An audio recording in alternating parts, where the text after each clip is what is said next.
थोड़ी देर पहले पुरी के सांसद और बीजेपी प्रवक्ता संबित पात्रा जी का एक मैसेज आया कि मेरा यूपीआई काम नहीं कर रहा है, मैं कहीं परेशानी में हूं, मुझे अर्जेंट पेमेंट पैसे की ज़रूरत है। जैसे ये मैसेज आया मैं समझ गया कि संबित पात्रा जी का व्हाट्सएप हैक हो गया, क्योंकि इसके पहले भी मेरे पास कई ऐसे मैसेज आ चुके हैं। एक बार पत्रकार का आया था, एक एडिटर का ऐसे मैसेज आ चुका है, एक बड़े आईएएस ऑफिसर का एक बार मेरे पास ऐसे मैसेज आ चुका है। तो कई बार ऐसे मैसेज आए, इसलिए हमें कंफर्म हो गया कि ये उनका व्हाट्सएप अकाउंट हैक हो गया है और कोई बदमाशी कर रहा है। बाद में उसने क्यूआर कोड भी भेज दिया, किसी क्यूआर कोड पे आप पैसा भेज दीजिए। मैंने क्यूआर कोड देखा तो वो किसी और के नाम का था, वो संबित पात्रा जी के नाम का भी नहीं था। अब आप सोचिए कि हमारे देश में जो हैकर हैं, जो साइबर फ्रॉड करने वाले हैं, वो सांसद विधायक को भी नहीं छोड़ रहे, वो मंत्रियों को भी नहीं छोड़ रहे, वो कलेक्टर कप्तान को भी नहीं छोड़ते। उनकी हिम्मत जरा सोचिए कि वो किसी को भी हैक करने में टाइम नहीं लगाते। आम जनता बहुत परेशान है, मिडिल क्लास परेशान है, व्यापारी परेशान है, बिजनेसमैन परेशान है, गरीब भी परेशान है। गरीबों का भी व्हाट्सएप हैक हो रहा है, अमीरों का भी व्हाट्सएप हैक हो रहा है, मिडिल क्लास का भी व्हाट्सएप हैक हो रहा है, और पूरे देश में खेल हो रहा है। ऐसा ही जैसे भी व्हाट्सएप हैक हुआ है ना, ऐसा ही एक घटना हुई थी टर्की में। टर्की में जैसे उसने व्हाट्सएप हैक किया, उसको पकड़ा गया, और पकड़ने के बाद जानते हैं 340 साल की सजा हुई।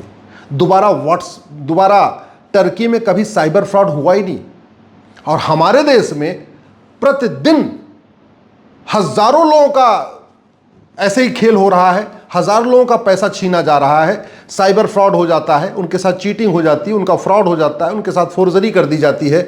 कई बार उनके बैंक से पैसा निकाल लेते हैं, कई बार उनके यूपीआई से पैसा निकाल लेते हैं। ये खेल ज़बरदस्त चल रहा है। और जानते हैं क्यों चल रहा है? क्योंकि हमारे देश में कानून नहीं बदला। हमारे देश में सरकार बदलती है, सांसद बदलते हैं, विधायक बदलते हैं, मुख्यमंत्री बदलते हैं, कलेक्टर कप्तान बदलते हैं, जज भी बदल जाते हैं, सब बदल जाते हैं, लेकिन नियम कानून नहीं बदलता। ये एक आई ओपनिंग घटना है। इसलिए मैं अब माननीय सभी सांसदों से आग्रह करूंगा, संबित जी से भी आग्रह करूंगा, इस मुद्दे को संसद में उठाइए। आप अकेले नहीं हैं, देश में हजारों की संख्या में लोग ऐसे परेशान हैं। हर साल लगभग 2 लाख लोगों का अकाउंट खाली हो जा रहा है। अभी तो ये पैसे मांग रहा है, बाकी लोग तो लिंक भेजते हैं, उस पर क्लिक करवाते हैं, और जो गांव के लोग हैं, बड़े सीधे साधे होते हैं, किसान हैं, मजदूर हैं, ऑटो चलाते हैं, धंधा व्यापार करते हैं, सब्जी करते हैं, ठेला लगाते हैं, वो इतने भोले होते हैं कि उनको अकाउंट लिंक भेजते हैं, कहते हैं इस पर क्लिक कर दो, आपका फलाने सामान आया हुआ है। जैसे वो क्लिक मारते पूरा अकाउंट हैक हो जा रहा है।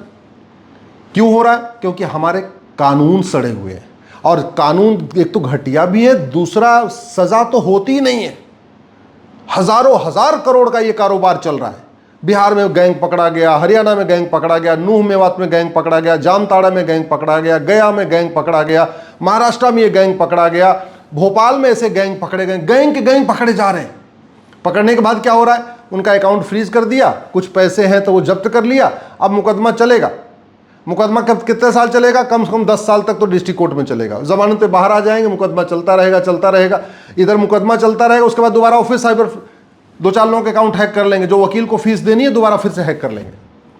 जब तक कानून का खौफ नहीं होगा ना, ये साइबर फ्रॉड बंद नहीं होगा। इसलिए मैं सरकार से निवेदन कर रहा हूँ, ये जो चीटिंग, फ्रॉड, फोर्जरी है ना, इसको अनलॉफुल एक्टिविटी डिक्लेयर करिए।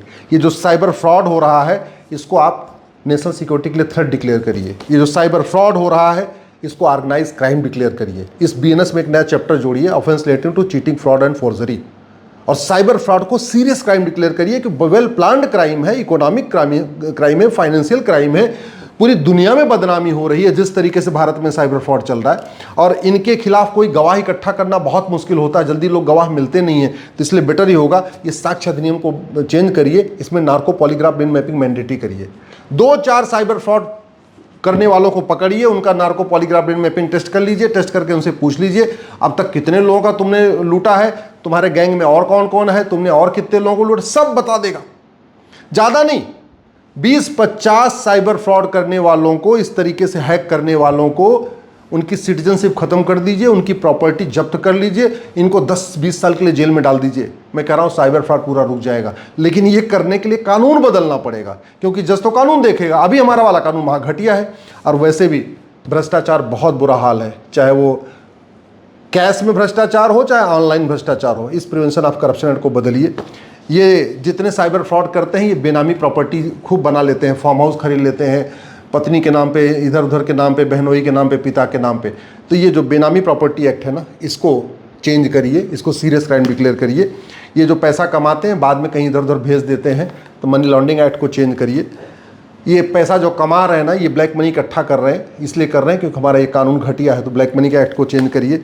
और जो लोग साइबर फ्रॉड करते हैं, जो लोग बैंकिंग फ्रॉड कर रहे हैं, जो दूसरों का पैसा लूट रहे हैं, जो लोग जो चीटिंग फ्रॉड फोर्जरी कर रहे हैं, ऐसे लोगों की सिटीजनशिप खत्म करने के लिए ये कानून बदलिए। कानून कठोर होगा, चीटिंग फ्रॉड फोर्जरी परजरी रुक जाएगी। याद रखिए, जो भगवान से नहीं डरते वो कानून से डरते हैं। जिन देशों ने कठोर कानून बनाया है वहाँ साइबर फ्रॉड नहीं होता, बैंकिंग फ्रॉड नहीं होता, चीटिंग फ्रॉड फोर्जरी नहीं होती। हमने राम मंदिर तो बनाए, कृष्ण मंदिर तो बनाए, लेकिन हमने राम नीति लागू नहीं किया, भय बिन होए न प्रीत। हमने कठोर कानून नहीं बनाया, इसलिए आम जनता तो छोड़िए, सांसद, विधायक, मंत्री के साथ भी चीटिंग फ्रॉड फोर्जरी हो रही है।